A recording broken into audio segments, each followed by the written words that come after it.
नमस्कार दोस्तों, जय भारत ऑनलाइन क्लासेज में आपका हार्दिक स्वागत। दोस्तों, आज का जो अपना टॉपिक रहने वाला है वो रिट व पटवार विषय से संबंधित होगा। जिस रिट और पटवार में ये एक महत्वपूर्ण टॉपिक होगा और टॉपिक का नाम है दोस्तों जल संरक्षण। यानी कि दोस्तों आज का जो अपना टॉपिक है वो टॉपिक रहेगा जल संरक्षण। और जल संरक्षण में जो अपन जल संरक्षण की विधियां उनके बारे में बात करेंगे। यानी कि टॉपिक क्या है दोस्तों, तो जल संरक्षण। जल संरक्षण अपना जो टॉपिक है दोस्तों वो जल संरक्षण को लेकर है कि जल का संरक्षण अपन को किस प्रकार से करना। तो सबसे पहली विशेषता दोस्तों कि पृथ्वी, यानी कि अगर देखा जाए कि पृथ्वी जो है कि पृथ्वी के लगभग 71% भाग पर जल स्थित है। यानी कि पृथ्वी के लगभग 71% भाग पर जल विद्यमान है, जल स्थित है। यानी कि अपनी पृथ्वी जो दोस्तों इसमें लगभग 71% भाग पर जो है वो क्या है, जल देखने को मिलेगा। यानी कि 29% भाग ही अपना ऐसा है जहां पर स्थल भाग है, बाकी 71% पर क्या भरा हुआ, जल, जल विद्यमान। सेकंड पॉइंट की अगर अपन बात करें तो यानी कि पृथ्वी के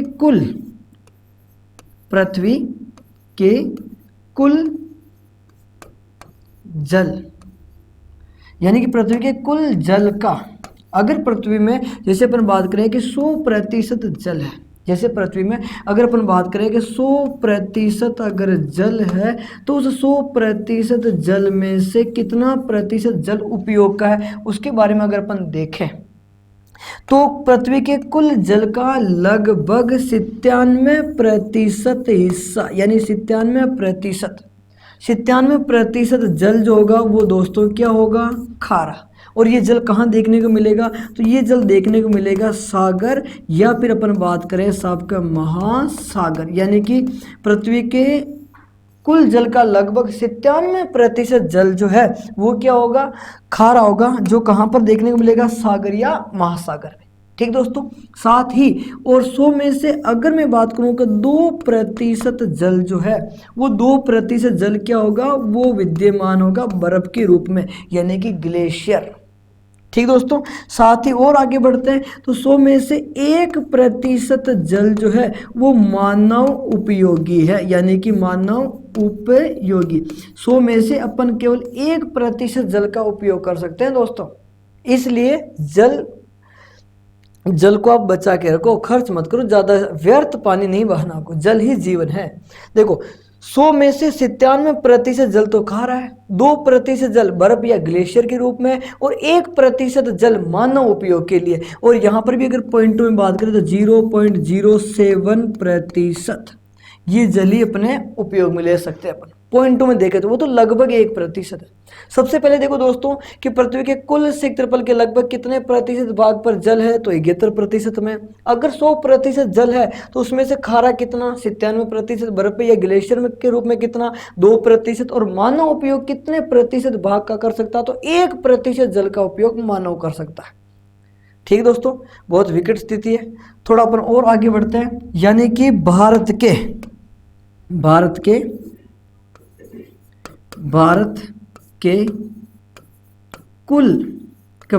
कुल जल क्षेत्र का, भारत के कुल जल क्षेत्र का 1.16%, यानी कि भारत के कुल जल क्षेत्र का 1.16% भाग जो है वो कहाँ, भाग राजस्थान में।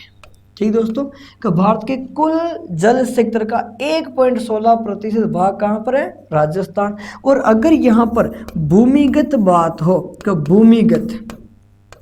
भूमिगत जल क्षेत्र का, भूमिगत जल क्षेत्र का कितना होगा, तो भूमिगत जल क्षेत्र का होगा 1.7%।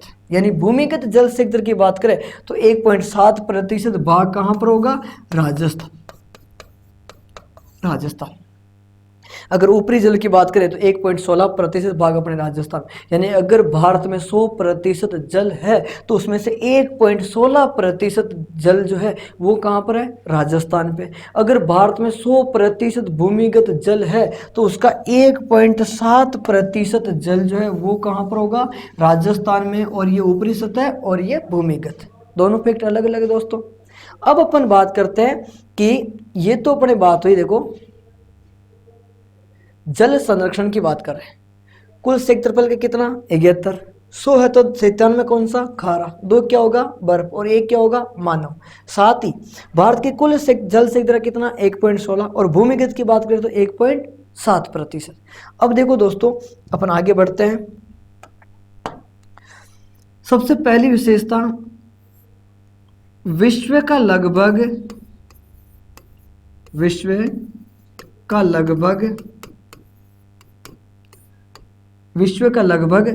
2.5% जल वाष्पीकरण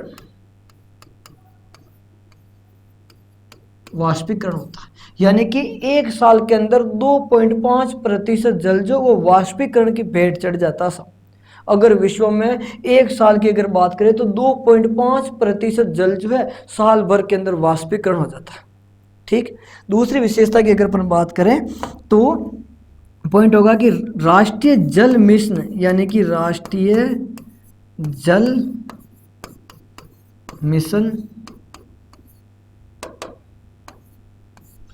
जल मिशन का जो शुभारंभ हुआ वो कब से माना जाता, तो 1986 से माना जाता। भाई जल को बचाना बहुत ही भयंकर स्थिति आ रही है, तो जल आए दिन वाष्पीकरण में 2.5 जा रहा सब, तो इसको बचाने के लिए राष्ट्रीय जल मिशन योजना का शुभारंभ 1986 में हुआ। और साथ ही साथ क्या हुआ कि 2015-16 को राष्ट्रीय जल वर्ष के रूप में मनाया गया सब। यानी कि 2015-16 जो है दोस्तों, इसे राष्ट्रीय जल वर्ष के रूप में मनाया। और राष्ट्रीय जल मिशन का कब शुभारंभ हुआ, तो 1986 को। और विश्व का लगभग कितना प्रतिशत जल वाष्पीकरण में बदल जाता है, तो 2.5। विश्व का लगभग 2.5% जल वाष्पीकरण में बदल रहा है साहब। और राष्ट्रीय जल मिशन योजना का शुभारंभ 1986 में हुआ और 2015-16 को राष्ट्रीय जल वर्ष के रूप में मनाया गया। ठीक। प्रतिदिन एक व्यक्ति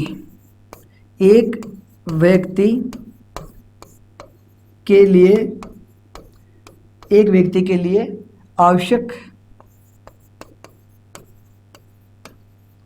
जल, यानी प्रतिदिन एक व्यक्ति के आवश्यक जल जो है वो कितना माना, तो 50 लीटर। यानी कि 50 लीटर जल जो एक व्यक्ति के लिए। और ये क्या है दोस्तों, तो ये न्यूनतम खर्च होगा सब, यानी कम से कम वो 50 लीटर जल तो खर्च करेगा ही करेगा।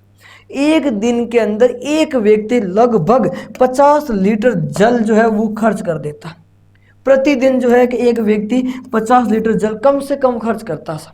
अधिक तो कितना भी कर सकते हैं। आप ही बहुत सी बार अपन गाड़ी वाड़ी धोते तो मोटर का जो है मोटर चला के रख देते, बहुत सारा पानी व्यर्थ कर देते अपन।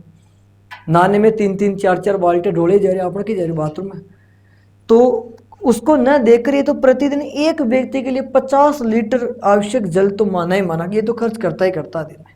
ठीक है, तो जल खर्च हो रहा है, धीरे धीरे इसको बचाना अपन को।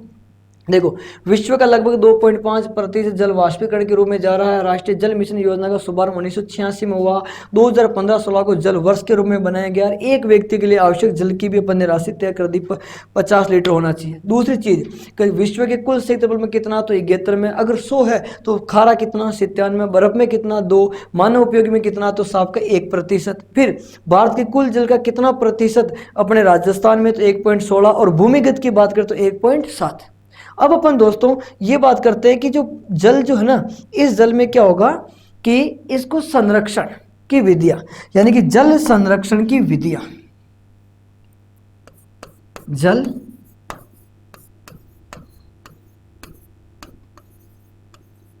संरक्षण की विधियां।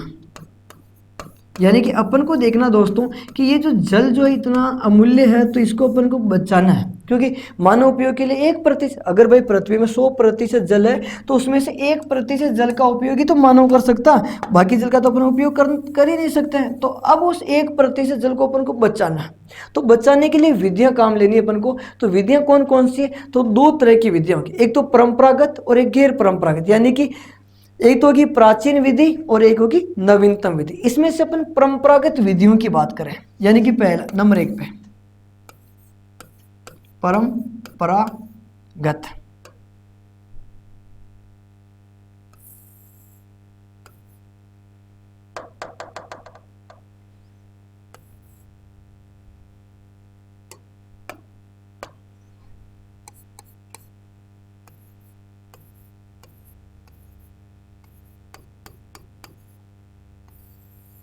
परंपरागत विधियां। अब यहां से अपना टॉपिक प्रारंभ हो रहा दोस्तों। जल संरक्षण की विधियों के बारे में बात हो रहा है, और इसमें पहली जो विधि है परंपरागत विधि के बारे में बात कर रहे हैं। देखो दोस्तों, बहुत ही आसान सा तरीका है, इसमें आप ऐसे लिखो SHORT, शॉर्ट में इन जो विधि है उनको अपन नाम लिख लेते हैं एक बार। वो क्या होगा? तो सबसे पहली विशेषता होगी, देखो, एक है तानाजी। आपने तानाजी वाली मूवी देखी होगी, तानाजी, ठीक है? तो तानाजी बेटा है सब। तानाजी क्या है? किसी न किसी का बेटो तो होगा ये। तानाजी क्या है? बेटो है, ठीक है? और उसके बाद में क्या होगा कि खडीन, खडीन ये क्या है? खडीन बांटो है। तानाजी तो क्या है? बेटो, और खडीन क्या? बांटो। तानाजी तो हो गया बेटो और खडीन हो गया साहब का बांटो, दोनों अलग अलग है, बेटो और बांटो। तानाजी, इस ता का मतलब क्या होगा दोस्तों? तो इस ता का मतलब होगा तालाब, ठीक? ना का मतलब क्या होगा दोस्तों? तो ना का मतलब होगा साहब का नाडी, ठीक है ना? और जी, इस जी का मतलब क्या होगा? तो जी का मतलब जोहड़ होगा सब, ठीक है? थोड़ा याद सोचना। बे का मतलब क्या होगा दोस्तों? तो बे का मतलब होगा साहब के बेरी, ठीक? और टो का मतलब क्या होगा? तो टो का मतलब होगा टोबा, ठीक है ना? और इस है ये साइलेंट है, इसका कोई मतलब नहीं होगा। खडीन जो लिखा, ये खडीन पूरा का पूरा अपन ऐसे लिखेंगे, खडीन। और ये जो बा लिखा, इसका मतलब होगा बावड़ी, ठीक है? और टा जो लिखा, इसका मतलब होगा टाका, ठीक है? और ये वापस है साइलेंट होगा। यानी कि जल संरक्षण की जो परंपरागत विधियां यानी प्राचीन विधियां, उसमें से प्रमुख अपन विधि की अगर बात करें तो वो विधि कौन सी होगी दोस्तों? तो ये विधि आपके सामने है, तालाब, नाडी, जोहड़, बेरी, टोबा, खडीन, बावड़ी, टाका। इन विधियों में क्या होगा दोस्तों कि एग्जाम में इस प्रकार क्वेश्चन आएगा कि निम्नलिखित में से कौन सा एक जल संरक्षण का परंपरागत स्रोत है या नहीं है। ऐसा क्वेश्चन एग्जाम में रिट में पूछा हुआ क्वेश्चन है कि निम्नलिखित में से कौन सा एक जल संरक्षण की विधि है या नहीं है, तो वो इनमें से 3 ऑप्शन तो देंगे और एक इनमें से नहीं देंगे। तो अपन को इन विधियों के बारे में जानना। अब अपन देखेंगे कि तालाब क्या होता है, तालाब क्या है, नाडी क्या है, जोहड़ क्या है, बेरी क्या है, टोबा क्या, इनकी विशेषताओं के बारे में अपन पढ़ने जा रहे हैं, ठीक है दोस्तों? तो अपन शुभारंभ करते हैं तालाब के बारे में, यानी कि तालाब किसे कहते हैं। सबसे पहली विशेषता आपके सामने कि तालाब है, तालाब यानी कि तालाब किसे कहते हैं, ठीक दोस्तों? देखो दोस्तों, मैं आपको वापस यहां तक की सारी जानकारी वापस बता रहा हूं, एक बार आप देख ले, फिर मैं आपके तालाबों के बारे में बात होगी अपनी।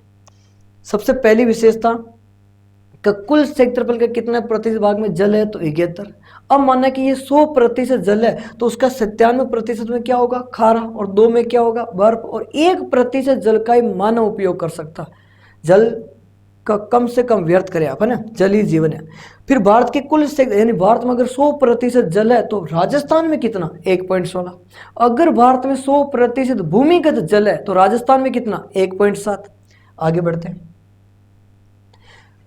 विश्व का लगभग कितना प्रतिशत जल वाष्पीकरण के द्वारा खत्म हो रहा? तो सब 2.5। राष्ट्रीय जल मिशन योजना का शुभारंभ क्या कब हुआ? तो 1986। वैसे ऐसी योजनाएं जो है अपन नवीन पद्धतियों में, मैं आपको बहुत सारी परियोजनाओं के बारे में बताऊंगा। फिर जल वर्ष कब मनाया गया? तो 2015-16 को जल वर्ष के रूप में मनाया। प्रतिदिन एक व्यक्ति के लिए आवश्यक जल कितना होना चाहिए? तो आवश्यक जल होना चाहिए एक दिन के अंदर 50 लीटर कम से कम। अगर मैं मेरी बात करूं तो मेरे लिए 50 लीटर जल एक दिन का आवश्यक है। ठीक है। फिर उसके बाद परंपरागत विधियों की बात करें तो परंपरागत विधियां कौन सी होगी? तानाजी बेटो है, तानाजी किसी न किसी का बेटा होगा, और खडीन क्या? बांटो। ये तो बेटो है और ये बांटो है। इसमें से ये सारे मैंने नाम लिख दिए। अब अपन इसमें से एक विधि के बारे में आज पढ़ रहे हैं, तालाब। यानी कि तालाब क्या होता है? सबसे पहली विशेषता दोस्तों, तो विशेषता क्या होगी? वर्षा ऋतु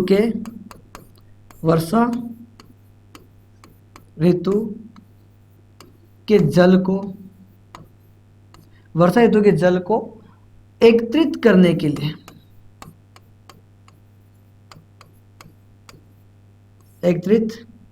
लिए वर्षा ऋतु के जल को एकत्रित करने के लिए बनाए गए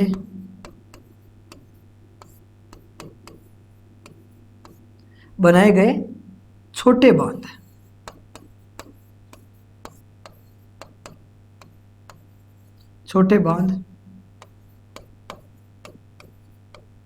तालाब कहलाते हैं।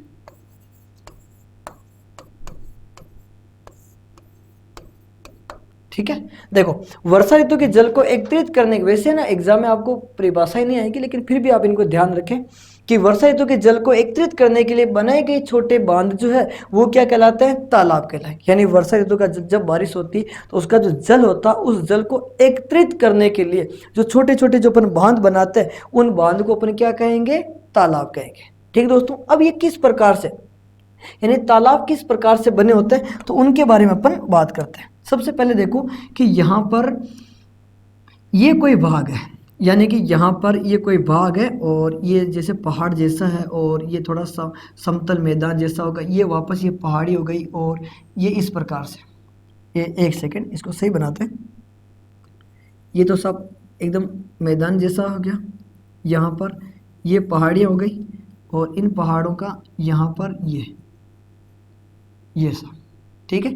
तो ये जो है ना ये भाग है, ये भाग अपने उच्च भाग हो गए। ठीक है दोस्तों। अब क्या होगा कि इस उच्च भाग से, यानी कि ये जो भाग है ना ये उच्च भाग है, इस उच्च भाग से जो जल, वर्षा ऋतु का जल जो है वो बहकर आया, यानी उच्च भाग से वर्षा ऋतु का जल बहकर आया। तो वो जल जैसे यहाँ पर वर्षा हुई, जैसे ये वर्षा हुई तो ये वर्षा होने पर इस पहाड़ों का जो पानी है वो इन पहाड़ों का पानी बहकर आगे बढ़ रहा था, ये पानी बहकर आ गया। और यहाँ पर क्या हुआ कि पानी जब बहकर आ गया है तो यहाँ जो है ना, यहाँ ये अपन एक पाल बनाई, ये जो है ये पाल बनाई और ये जो पाल है ये तालाब की पाल है। यानी कि यहाँ पर मैं लिख देता हूँ पाल, तालाब की पाल। ठीक है। ये अपन पत्थरों से तालाब की पाल बना दी, क्योंकि इस सारे जल को, यानी ये जो उधर से बहकर जो आ रहा है ना, इस सब जल को अपन को एकत्रित करना है और इस उच्च भाग से या मैदानी भाग से जो जल बहकर आ रहा है उस जल को अपन को रोकना सब, और उस जल को यहाँ पर रोककर अपन इकट्ठा कर रहे हैं। ठीक है। ये जल बह के आ रहा। ठीक। अब ये सारा जल जो है दोस्तों, ये जल कहाँ पर आकर एकत्रित हुआ? तो यहाँ पर ये सब यहाँ जल एकत्रित हो गया। ये जो इस पाल बनाई ना अपने, इस पाल की वजह से यहाँ पर क्या होगा कि ये जल एकत्रित होने लग गया। ठीक है। ये जल एकत्रित हुआ तो ये जहाँ पर जल एकत्रित हो रहा ना, जहाँ पर जल इकट्ठा हुआ, तो इस जल वाले स्थान को इसे क्या कह रहे हैं दोस्तों? तो इसे कह रहे हैं साहब का आगार। ये क्या कहलाएगा? आगार। ठीक है। इस आगार, ये जो आगार जो लिखा मैंने, यहाँ पे दिक्कत है,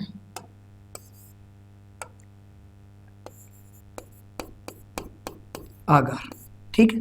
इस आगार को क्या कह सकते हैं? तो इस आगार को कह सकते हैं साहब का तालाब जो है ना दोस्तों, इस तालाब यानी तालाब का हृदय, यानी कि इससे अपन क्या कह सकते हैं? तो तालाब का हृदय भी कह सकते हैं। ठीक दोस्तों, तो आगार को तालाब का हृदय कह सकते हैं। और इसमें जल यानी कि ये जिस स्थान से जल बहकर आ रहा है ना, उस स्थान को उसे अपन क्या कहेंगे, तो उसे कहेंगे साहब का आगोर। यानी कि जहां से जल बहकर आ रहा तालाब में, उस स्थान को क्या कह रहे हैं, आगोर। और जहां पर एकत्रित हुआ जल उसे क्या कह रहे हैं, आगोर। और जो तालाब के पीछे वाला जो हिस्सा है यानी कि ये, इस हिस्से को अपन किस नाम से जानेंगे, तो ये हिस्सा कहलाएगा साहब का पाछोर। यानी तालाब के पीछे जो भाग है उसे क्या कह रहे हैं, पाछोर। जो तालाब के आगे जो हिस्सा जहां से पानी बहकर आ रहा वो क्या कहला रहा, आगोर। और जहां पर पानी एकत्रित हो रहा उसे क्या कह रहे हैं, आगार। तीनों अलग अलग है दोस्तों। अब देखो इसमें भी क्या होता है दोस्तों कि तालाब में एक जो सबसे गहरा, यानी कि यहां पर क्या होगा कि सबसे गहरा स्थान है, इसे मैं लिख देता हूं सबसे गहरा स्थान।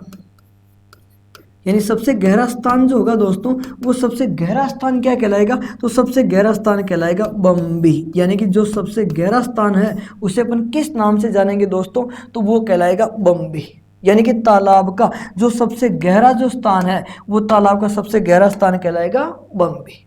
अब देखो दोस्तों, इन पहाड़ या ढलान वाला भाग यहाँ से पानी बहकर आ रहा तो वो नॉर्मल गति से, उसकी तेज गति से पानी बहकर नहीं आएगा। लेकिन आप जानते हो कि यहाँ पर पहाड़ों का पानी, ये जो पानी है और इधर का इस पहाड़ का पानी, ये जो पानी है ना यहाँ से ये पानी क्या होगा कि थोड़ा इस पहाड़ में ढलान होने की वजह से ये तेज गति से बहकर आएगा। तो यहाँ पर एक नाले के रूप में पानी बहकर आ रहा है। ये जो नाला है, ये नाला सीधा अपने तालाब में आकर यहाँ पर वापस फैला होगा। यानी कि अब इस नाले के अंदर जो पानी बहकर आ रहा है ना भाई, ये जो पहाड़ है, इस पहाड़ों का पानी इधर से तेज गति से बहकर आया यहाँ से इस नाले में, यानी कि एक नाला जैसा है ये नाला। ये क्या हो गया दोस्तों, तो ये हो गया साहब का नाला। ठीक है, उस पहाड़ों के नाले में जो तेज बहाव की वजह से भाई इधर से तो धीमी गति से पानी आ रहा, और इन दोनों पहाड़ों के बीच का जो स्थान दर्रा जो था, उस दर्रे से तेज गति से पानी बहकर आया। तो तेज गति वाले पानी को जो बहकर जो अपने तालाब में प्रवेश कर रहा है ना, तो वहां पर अपन क्या करेंगे कि इस नाले पे एक छोटा सा बांध यहाँ पर और बना देंगे अपन। यहाँ पर ये जो छोटे बांध जो बनाएंगे ना, ये क्या क्यों बनाते हैं, क्योंकि इन बांधों का निर्माण इसलिए होगा दोस्तों कि इन पहाड़ों से जो अवसाद, जो मलबा जो बहकर इन पानी के साथ आया, वो इसी बांध के यहाँ रुकेगा। वो अवसाद मलबा इस तालाब तक नहीं पहुंचेगा। उस अवसाद मलबे को रोकने के लिए, यानी कि तालाब से पूर्व बनाए गए जो छोटे बांध होते हैं उन्हें किस नाम से जानते हैं, तो उनको कहते हैं साहब का बंधा। क्या कहेंगे, बंधा। तालाब से पहले जो नाले में जो छोटे बांध होते हैं ना, उनको क्या कहते हैं, बंधा कहते हैं। देखो दोस्तों, तालाब में जल कहाँ से आता है, आगार से। तालाब में जहाँ जल भरा होता है वो क्या कहलाता है, आगार। वो तो आगोर और ये आगार। तालाब के पीछे वाला भाग पाचोर, सबसे गहरा स्थान बम्बी। तालाब से पूर्व बनाए गए बंदे यानी छोटे तालाब वो क्या कहलाएंगे, बंधा कहलाएंगे। एक और पॉइंट है कि तालाब के यहाँ पर जो है कि तालाब के यहाँ पर क्या होगा कि जो तालाब है इसकी पाल के यहाँ पे त्रिकोण पत्थर लगाएंगे। ऐसे त्रिकोण पत्थर होंगे, और ये त्रिकोण पत्थर जो होंगे ये इसमें क्या होगा कि ऐसे इसकी टांचन प्रक्रिया जो होगी, इसमें थोड़े छोटे गड्ढे कर देंगे पत्थरों में। तो ये जो त्रिकोण पत्थर जो है, ये त्रिकोण, ठीक है, ये त्रिकोण पत्थर को, इस पत्थर को क्या कहते हैं, तो इन पत्थर को कहते हैं साहब अंगोलिया। यानी कि ये पत्थर क्या कहलाएंगे, अंगोलिया कहलाएंगे। कि तालाब की पाल जो होगी, उस तालाब की पाल पर त्रिकोण पत्थर होंगे। वो त्रिकोण पत्थर जो होंगे, उन त्रिकोण पत्थर को किस नाम से जानेंगे, तो त्रिकोण पत्थर कहलाएंगे अंगोलिया। यहाँ पर कोई भी व्यक्ति विशेष बैठकर स्नान करता है, ठीक साहब, तो स्नान करने वाले जो पत्थर वो क्या कहलाएंगे, अंगोलिया कहलाएंगे। ठीक है, फिर दूसरी विशेषता होगी दोस्तों कि तालाब जो है, इस तालाब के यहाँ से, यानी कि ये तालाब है तो यहाँ से एक इसकी नहर होगी साहब, ये क्या हो जाएगी, तो ये हो जाएगी साहब का नहर। ठीक है, और यहाँ पर ये नहर निकल जो प्रवेश होता, इस प्रवेश वाले स्थान को क्या कहते हैं, तो इसे कहते हैं साहब का मोरी। यानी जो गेट होता है ना, ये क्या होगा, नहर का गेट। नहर का जहाँ से गेट होता उस स्थान को क्या कहते हैं, मोरी कहते हैं। यहाँ से जैसे मोरी अपन खोलते हैं तो इसमें ये इसके माध्यम से पानी बहकर ये अपन क्या करेंगे, खेतों में सिंचाई के लिए। यानी कि तालाब का जल का जो उपयोग होता है, जल का उपयोग मुख्यतः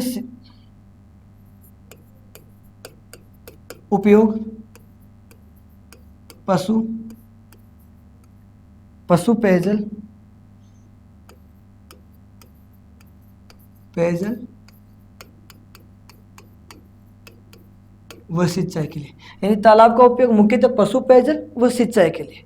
अब देखो कि पशु पेयजल होगा तो अब आप जान रहे हो कि तालाब जो बनाए ना आपने, तो इस तालाब में क्या होगा दोस्तों कि यहाँ पर अपन जब पशुओं को पानी पिलाने लेकर आ रहे हैं तो यहाँ पर क्या होता है, एक ऐसे इसके जो है मिट्टी की वो बनी होती पाल, मिट्टी की पाल, ताकि वो पशु उस तालाब के अंदर ना गिरे।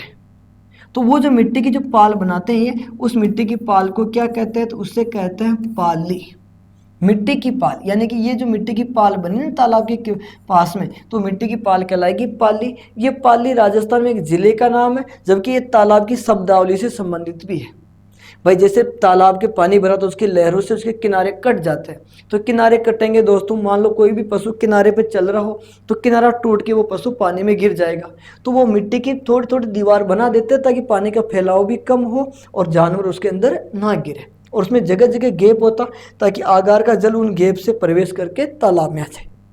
तो ये तो है दोस्तों तालाब से संबंधित जानकारी। अब अपन बात करते हैं, यानी कि तालाब जो है वो क्या, वो अपने जाना। अब अपने बात होगी कि सर्वाधिक तालाब कहाँ पर। तो सबसे पहली विशेषता राजस्थान में, राजस्थान में सर्वाधिक तालाब है। सर्वाधिक तालाब जो है वो कौन से जिले में दोस्तों, तो सर्वाधिक तालाब होंगे भीलवाड़ा। ठीक है, राजस्थान में सर्वाधिक तालाब वाला जिला कौन सा, भीलवाड़ा। अपने राजस्थान में सर्वाधिक तालाब भीलवाड़ा में, इसीलिए भीलवाड़ा को कहते हैं तालाबों की नगरी, तालाबों की नगरी। यानी कि तालाबों की नगरी वाला जिला कौन सा, तो भीलवाड़ा। राज्य में सर्वाधिक तालाब वाला जिला कौन सा, तो भीलवाड़ा है, और भीलवाड़ा को क्या कहते हैं, तालाबों की नगरी। यानी कि भीलवाड़ा जिला जो इसे तालाबों की नगरी कहेंगे दोस्तों। साथ ही साथ ध्यान दो, सर्वाधिक तालाब, सर्वाधिक तालाब वाला, सर्वाधिक तालाब वाला किला। अब आपके सामने सर्वाधिक तालाब वाला जिला नहीं पूछा दोस्तों, और सर्वाधिक तालाब वाला किला पूछा है, तो सर्वाधिक तालाब वाला किला कौन सा, चित्तौड़गढ़। भाई सर्वाधिक तालाब किस जिले में, तो भीलवाड़ा। सर्वाधिक तालाब किस किले में, तो चित्तौड़गढ़। ठीक, एक और पॉइंट है आपके पास में कि सर्वाधिक तालाब, यानी कि सर्वाधिक तालाब वाला, सर्वाधिक तालाब वाला अभ्यारण्य, यानी कि कौन से अभ्यारण्य में है सबसे अधिक तालाब है, तो सर्वाधिक तालाब वाला अभ्यारण्य होगा दोस्तों, तो वो अभ्यारण्य होगा भैंसरोडगढ़, भैंसरोडगढ़। और भैंसरोडगढ़ अभ्यारण्य कहाँ पर है, चित्तौड़गढ़। देखो सर्वाधिक तालाब वाला जिला भीलवाड़ा, इसलिए भीलवाड़ा को क्या करें, तालाबों की नगरी। सर्वाधिक तालाब वाला किला चित्तौड़गढ़। फिर उसके बाद में सर्वाधिक तालाब, ये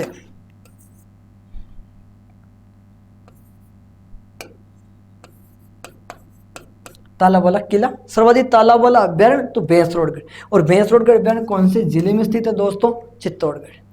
अब देखो कि राजस्थान में प्रमुख तालाब कौन से, यानी कि राजस्थान में प्रमुख तालाब कौन कौन से प्रमुख तालाब है उनके बारे में। ये अपना राजस्थान हो गया।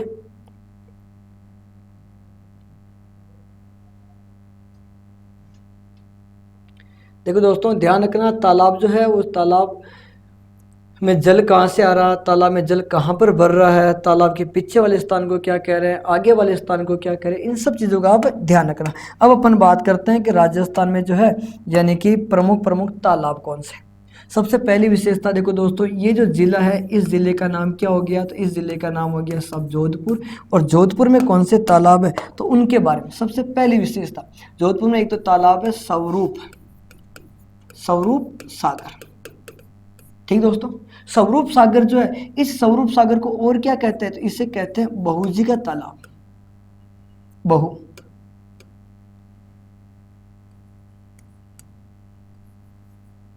बहूजी का तालाब, यानी स्वरूप सागर का एक उपनाम है बहूजी का तालाब। ठीक है, और इसके साथ साथ एक तालाब और है जोधपुर में, सौभाग्य तालाब। सौभाग्य तालाब और बहूजी का तालाब, या स्वरूप सागर, यानी स्वरूप सागर और सौभाग्य तालाब जो वो कौन से जिले में हो गए दोस्तों, जोधपुर में। और स्वरूप सागर को किस नाम से जानते हैं, तो उसे बहूजी का तालाब भी कहते हैं। यहाँ पर ये जो जिला है, इस जिले का नाम हो गया पाली, और पाली का जो प्रमुख तालाब है दोस्तों उसका नाम है हेमावास, हेमावास तालाब। हेमावास तालाब को हेमावास बांध भी कहते हैं। और ये कौन सी नदी पर आता है, तो ये आता है सबका बांडी नदी पर, यानी बांडी नदी पर है ये, इसे हेमावास बांध भी कह सकते हैं। ठीक दोस्तों, एक आप यहाँ देखो, ये यहाँ पर जिला जो है, ये जिला कौन सा, तो इस जिले का नाम सवाई माधोपुर है। यहाँ पर दो प्रमुख तालाब, एक का नाम है पदम तालाब, ठीक, और एक का नाम है लोहपुर तालाब, यानी कि पदम तालाब और लोहपुर तालाब जो है ये कौन से जिले में, तो ये सवाई माधोपुर में। पदम तालाब और लोहपुर तालाब जो वो सवाई माधोपुर में हो गए दोस्तों। स्वरूप सागर और सौभाग्य तालाब कहाँ पर, जोधपुर में। हेमावास तालाब कहाँ पर, पाली में। पदम तालाब और लोहपुर तालाब कहाँ पर, सवाई माधोपुर में। यहाँ पर जो जिला है, इस जिले का नाम है धौलपुर। ठीक दोस्तों, धौलपुर में जो तालाब है उसका नाम है तालाब शाही, यानी कौन सा तालाब है, तो तालाब का नाम है तालाब शाही। और ये जो जिला भरतपुर है, इस भरतपुर में कौन सा तालाब, तो यानी कि भरतपुर में जो तालाब है उसका नाम है सबका शाही तालाब, यानी कि एक तो तालाब शाही और एक शाही तालाब। धौलपुर में तो क्या हो गया, तालाब शाही, और भरतपुर में क्या हो गया, शाही तालाब, दोनों अलग अलग है। ठीक उसी प्रकार आगे देखो, ये जो अपना जिला आ रहा है और इस जिले का नाम है साहब का जयपुर। और जयपुर में कौन सा, तो जयपुर में तालाब है साहब का मावटा तालाब। कौन सा तालाब दोस्तों, तो जयपुर में तालाब हो गया मावटा तालाब। देखो मावटा तालाब जयपुर में है, जबकि मावट शीत ऋतु में होने वाली वर्षा। और अगर आपसे यहाँ पर पूछे तो यहाँ जो पॉइंट होगा ये क्या हो जाएगा, तो ये हो जाएगा साहब का मावटा महल, यानी मावटा महल पूछे आपसे तो मावटा महल कौन से जिलों में दोस्तों, झालावाड़। मावटा महल झालावाड़, मावटा तालाब जयपुर, यानी कि ये जो जिला है दोस्तों ये जिला कौन सा हो गया, तो ये जिला हो गया जयपुर। और महल पूछे तो झालावाड़, तालाब पूछे तो जयपुर में, आमेर के निकट होता। फिर अपन और आगे बढ़ते हैं इसी क्रम को, तो ये जो जिला आ रहा है ना दोस्तों, ये जिला हो गया झुंझुनू। झुंझुनू, तो झुंझुनू में कौन सा तालाब है, तो झुंझुनू में एक तो तालाब है समस, समस तालाब, ठीक है, और एक तालाब है बिड़ला, बिड़ला, बिड़ला तालाब, ठीक है। देखो स्वरूप और सौभाग्य कहाँ पर है, जोधपुर में। हेमावास कहाँ पर, पाली में। और पदम और लोहपुर कहाँ पर, सवाई माधोपुर में। शाही तालाब कहाँ पर, धौलपुर में। और ये तालाब शाही धौलपुर और शाही तालाब भरतपुर। फिर मावटा तालाब जयपुर में और समस तालाब झुंझुनू में, बिड़ला तालाब झुंझुनू में। ठीक दोस्तों, इसी क्रम को अपन और आगे बढ़ाते हैं, कुछ प्रमुख प्रमुख तालाब और भी देखते हैं अपन, जैसे कि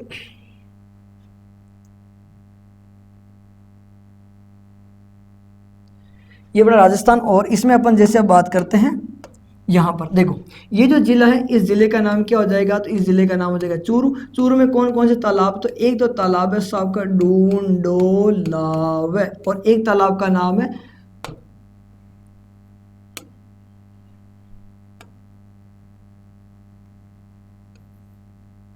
डूंडोलाव और एक तालाब का नाम हो जाएगा बेसोलाव, यानी कि डूंडोलाव तालाब और बेसोलाव तालाब। ये कहाँ पर हो गए, चूरू। यहाँ पर ये जिला देख रहे हो दोस्तों, इस जिले का नाम है सबका बीकानेर। यहाँ कौन कौन से, तो एक तो नाम है सहसोलाव, सहसोलाव, हर्षोलाव, और एक का नाम है फूलनाथ, फूलनाथ सागर, और एक का नाम है कोडमदेसन, कोडमदेसन। ठीक है, ध्यान रखें ये अजमेर जिला जो है यहाँ पर कौन सा है, तो यहाँ पर है साहब का फूल सागर। देखो अजमेर में कौन सा, फूल सागर। बीकानेर में कौन सा, फूलनाथ सागर। और फूलनाथ सागर जो है इसी का उपनाम है रघुनाथ,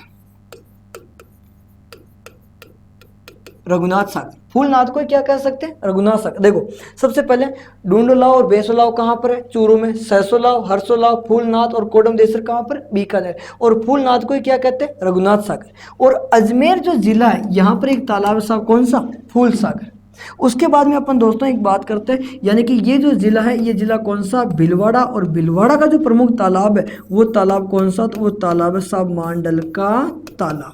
मांडल का तालाब। और मांडल का जो तालाब है दोस्तों ये क्या होगा कि एशिया महाद्वीप का, यानी कि एशिया का सबसे बड़ा जो तालाब है वो एशिया महाद्वीप का सबसे बड़ा तालाब मांडल का तालाब है।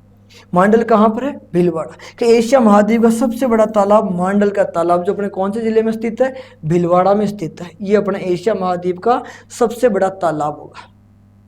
देखो दोस्तों प्रमुख तालाब कौन कौन से, तो आपको देख सकते हो स्वरूप सागर और सौभाग्य सागर कहाँ पर है? तो जोधपुर में। हेमावास कहाँ पर है? पाली में। लोकपदम और लोहपुर कहाँ पर? सवाई माधोपुर पर। तालाब शाही कहाँ पर? धौलपुर। शाही तालाब कहाँ पर? भरतपुर में। मावटा तालाब कहाँ पर? जयपुर में। बिड़ला और समस कहाँ पर है? झुंझुनू। इसी क्रम को अपन और आगे बढ़ाए तो ढूंढलाव बेसोलाव कहाँ पर है? चूरू में। सहसोलाव, हर्षोलाव, फूलनाथ, कोडमदेसर ये कहाँ पर है? बीकानेर में। और फूल सागर अजमेर में। और मांडल का तालाब भीलवाड़ा। एक यहाँ पर ये जिला है उदयपुर। जिले का नाम क्या हो गया? तो उदयपुर हो गया। उदयपुर में कौन सा तालाब है? तो ये तालाब है साहब का बड़ी तालाब। और बड़ी तालाब जो है ये कहाँ हो गया? उदयपुर। बड़ी तालाब उदयपुर में क्या होगा? मछली अभ्यारण्य। मछली अभ्यारण्य साहब कि यहाँ पर मछली अभ्यारण्य स्थित है। एक यहाँ पर ये जिला हो गया साहब का कौन सा? तो इस जिले का नाम हो गया साहब कोटा। कौन सा तालाब है? तो तालाब का नाम है साहब का बुड्ढा। बुड्ढादीत। यानी बुड्ढादीत का तालाब जो है ये बुड्ढादीत का तालाब कहाँ पर है? तो बुड्ढादीत का तालाब कोटा में। बुड्ढादीत का तालाब कहाँ पर हो गया? कोटा। एक और तालाब है, ये जिला हो गया साहब अपना कौन सा? तो जिले का नाम हो गया टोंक। टोंक में कौन सा तालाब है? तो एक तो है साहब का मांडकला। मांडकला का तालाब है। मांडकला का तालाब है। मांडकला का तालाब जो है इसे कहते हैं राजस्थान का मिनी पुष्कर। यानी कि मांडकला का तालाब जो है इसे राजस्थान का क्या कहते हैं? मिनी पुष्कर। देखो दोस्तों ये प्रमुख तालाब लिखा है मैंने आपको। वैसे इन तालाब के बारे में, बांध के बारे में, झील के बारे में ये एक अपना एक अलग ही टॉपिक है। बांध, तालाब, नहर, बावड़ियाँ जो ये पूरा एक टॉपिक है। अभी अपन क्या पढ़ रहे हैं मात्र कि कौन सा तालाब कहाँ पर। मैंने इनकी विषय, इसका निर्माण किसने करवाया, इनकी क्या विशेषता वो नहीं पढ़ाया आपको। केवल इतना सा पढ़ाया है कि कौन सा तालाब कहाँ पर है। अभी तो और भी जानकारी होगी, वो तो टॉपिक अलग होगा। बांध, झील, परियोजनाओं के साथ पढ़ेंगे अपन नदियों पर, तब आ जाएंगे सब। अभी बेसिक सी जानकारी है। देखो सबसे पहली विशेषता कि पृथ्वी के कुल क्षेत्रफल के कितना प्रतिशत? 71%। अगर 100% जल है तो उसमें 97% क्या होगा? खारा। 2% बर्फ और 1% मानव उपयोग। भारत में 100% जल है तो 1.16 किस में? राजस्थान में। अगर भूमिगत की बात करें तो 1.7। ठीक दोस्तों। फिर अपन ने बात की कि कितना प्रतिशत जल वाष्पीकरण में? 2.5। जल मिशन योजना 1986। राष्ट्रीय जल वर्ष कब मनाया गया? तो 15/16 को मनाया। प्रतिदिन एक व्यक्ति के लिए कितना जल आवश्यक है? तो 50 लीटर। फिर जल संरक्षण की परंपरागत विधियां, और इन परंपरागत विधियों में आज हमने किस विधि के बारे में पढ़ा? तो तालाब के बारे में।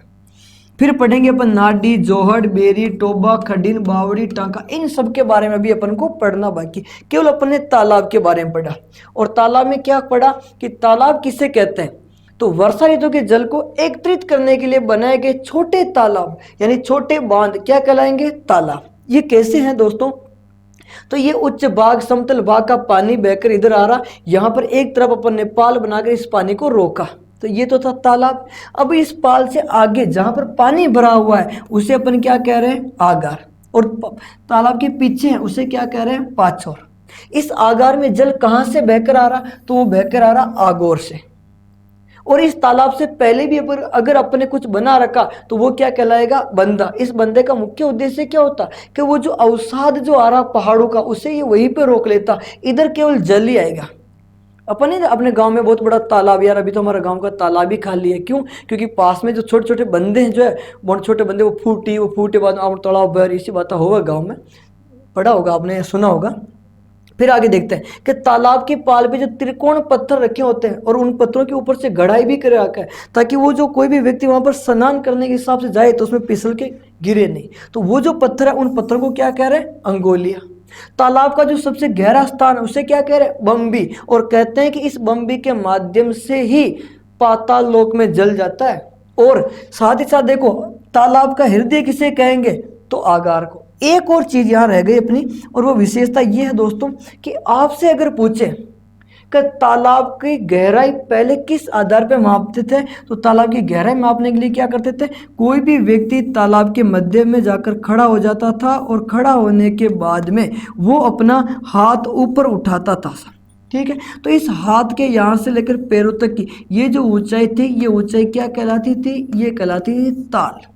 और ये ताल जो है, ये ताल क्या मापक इकाई थी साहब, यानी तालाब की गहराई मापने की इकाई की अगर अपन बात करें तो वो क्या कहलाती थी? ताल। और एक ताल कैसे बनती थी कि तालाब में कोई व्यक्ति जाकर खड़ा हो जाए और हाथ ऊपर करे, तो ये जो पूरी विशेषता लंबाई आई वो क्या कहलाई? ताल कहलाती थी। ठीक है दोस्तों, फिर इसी क्रम को अपन और आगे बढ़ाते हैं कि प्रमुख तालाब। तो देखो राजस्थान में सर्वाधिक तालाब वाला जिला कौन सा? भीलवाड़ा। किला पूछे तो चित्तौड़गढ़, अभ्यारण्य पूछे तो भैंसरोडगढ़, तालाबों की नगरी भीलवाड़ा। अपन कहते हैं ना राजस्थान में सबसे अधिक सिंचाई भी तालाबों से होती है। राज्य में सर्वाधिक सिंचाई किससे होती है? तो तालाबों से होगी। वो सिंचाई परिणाम पढ़ेंगे अपन। प्रमुख तालाब स्वरूप सागर सौभाग्य जोधपुर में, हेमावास पाली, ये मावटा महल है और ये मावटा तालाब है, जबकि मावट शीत ऋतु में होने वाली वर्षा होगी। तालाब शाही धौलपुर और शाही तालाब भरतपुर, पद्म लोहपुर सवाई माधोपुर और बिड़ला समस झुंझुनू। इसके साथ ही अपन आगे बढ़े तो डूंडोलाव बेसोलाव चूरू, फूलनाथ कोडमदेसर सहसोलाव हरसोलाव बीकानेर में, और फूल सागर पूछे तो अजमेर, और फूलनाथ आ जाए तो बीकानेर। मांडल का तालाब एशिया का सबसे बड़ा तालाब ये अपने मांडल भीलवाड़ा में, और बड़ी तालाब उदयपुर जहां पर राज्य का एकमात्र मछली अभ्यारण्य प्रस्तावित है, और बूढ़ादीद का तालाब कोटा। ठीक है दोस्तों, तो ये तो अपने जो अपन जो पढ़ रहे हैं दोस्तों, इसमें से जो ये अपने जो बनाया ना कि परंपरागत, उसमें से अपना तालाब वाला भाग पूरा हो गया। कल अपन जानेंगे नाडी क्या होती है। नाडी वही जिसे अपन पोखर भी कहते हैं। राजस्थान की प्रथम नाडी राव जोधा ने बनाई थी जोधपुर में। ठीक है, और नाडी के बाद में जोहड़ शेखावाटी में कच्चे कुएं को, बेरी तालाब के किनारे छोटे कुएं होंगे, टोबा ये रेगिस्तानी भाग में बनाते हैं, खडीन भी रेगिस्तानी में, बावड़ी अपन जानते सीढ़ीदार कुएं, फिर टांका दुर्ग जो पहाड़ में जो दुर्ग होते हैं ना उसमें वर्षा ऋतु के जल को एकत्रित करने के लिए जो पात्र बनाते हैं अपन जल का, वो है सब। तो इन सब के बारे में अपन एक एक करके पढ़ेंगे। फिलहाल अपन तालाब के बारे में पढ़ चुके हैं। ठीक है दोस्तों, तब तक के लिए धन्यवाद। मिलते हैं अगली क्लास में।